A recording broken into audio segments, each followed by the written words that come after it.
কালকে রাতে একটা দিদিভাইয়ের সাথে আমার মেসেঞ্জারে কিছু কথা হলো। তো দিদিভাইটা আমাকে মেসেজ করেছিল। তো দিদিভাইটা আমাকে বলছে, ভাই আমি কি করব?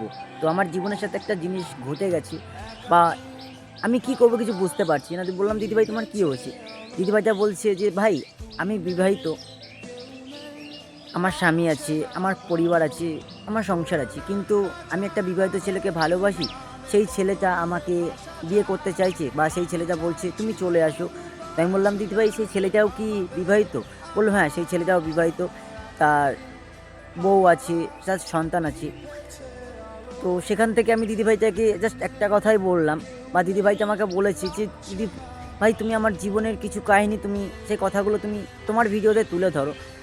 তো দিদিভাই তোমার জীবনের কাহিনী যদি কিছু বলতে চাই, তো আমি একটা কথাই বলতে চাই, তো তুমি তোমার প্রথম স্বামীকে ছেড়ে তুমি চলে যেও না। কারণ তুমি যাকে ভালোবেসেছো সে হয়তো তোমাকে এখন ভালোবাসছে, পরবর্তী টাইমে তো তোমাকে ভালো নাও বাসতে পারে।